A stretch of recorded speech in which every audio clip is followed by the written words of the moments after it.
আসসালামু আলাইকুম সবাইকে। আশা করছি সবাই আল্লাহর রহমতে ভালো আছেন। তো সবাই প্লিজ আমার পেজটাকে ফলো করে দিবেন। আশা করছি সবাই পাশেই থাকবেন।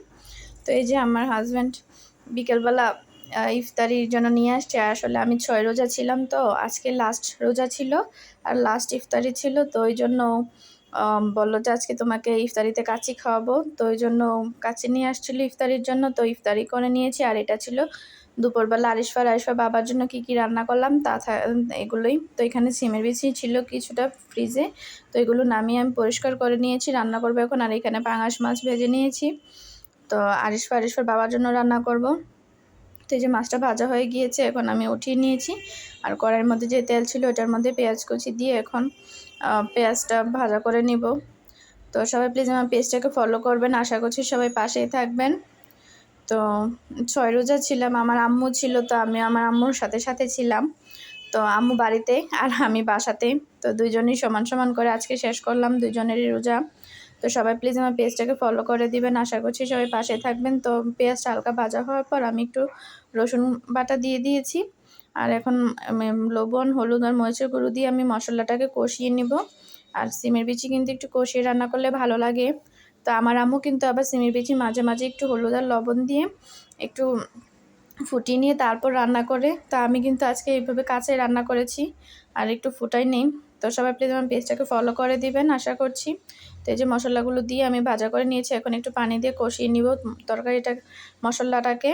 তো এই যে মশলা কিন্তু কষানো হয়ে গিয়েছে, তেল উঠে এসেছে।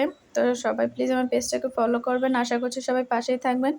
আর সিমের বিচি তো বেশিরভাগ শীতকালে খায়, তো ফ্রিজে ছিল, ওই কারণে আমি আজকে রান্না করে নিয়েছি। আর আরিশফার বাবা কিন্তু সিমের বিচি খুব পছন্দ করে। তো আর এখানে আমি কিছু আলু দিয়ে দিয়েছিলাম, আলুটাও এটার সাথে ভালো লাগে।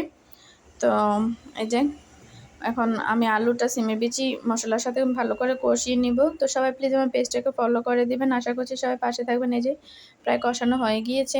আর আমি কিন্তু পাশের চুলাতে গরম পানি বসিয়ে দিয়েছিলাম, তো গরম পানি দিয়ে তরকারিটা রান্না করতেছি। তো এই যে গরম পানিটা দিয়ে দিয়েছি, এখন সিমের বিচি আর আলুটা একটু সিদ্ধ হবে। তো আর আমি তো রোজা ছিলাম, 6টা রোজা আমার কমপ্লিট হয়ে গিয়েছে আজকে আলহামদুলিল্লাহ। তো এই গরমের মধ্যে রোজা থাকাটা কিন্তু খুবই কষ্টকর ছিল, তারপরেও রোজা থাকবো ভেবেছিলাম, তো রোজা ছিলাম। তো সবাই প্লিজ আমার পেজটাকে ফলো করে দেবেন। আশা করছি সবাই পাশে থাকবেন। তো এই যে আমি মাছগুলো দিয়ে দিয়েছি। তো এখন তরকারিটাতে একটু ঝোল দিয়ে মাছগুলো সহকারে তরকারিটা একটু রান্না করে নিব। তো তরকারিটা আরিশার বাবা খেয়ে কিন্তু বলছে খুব ভালো হয়েছে। তো আপনারা কে কীভাবে রান্না করেন, সিমের বিচি মাছ দিয়ে বা অন্য কোনো কিছু দিয়ে রান্না করেন কিনা সবাই প্লিজ কমেন্ট করে জানাবেন। আশা করছি সবাই পাশেই থাকবেন। তো এটা আমার তরকারিটা প্রায় হয়ে গিয়েছে আর কালারটাও ভালো আসছে। তো এখন আমি এখানে কিন্তু কাঁচামরিচ আর টমেটো দিয়ে দিব। এখানে 2টা টমেটো কেটে নিয়েছিলাম, তো টমেটোগুলো দিয়ে দিয়েছি। আর সিমের বিচি তরকারিতে কিন্তু টমেটো দিলেও ভালো লাগে।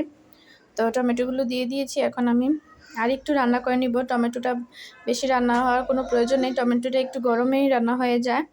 তো সবাই ভালো থাকবেন, আল্লাহ হাফেজ।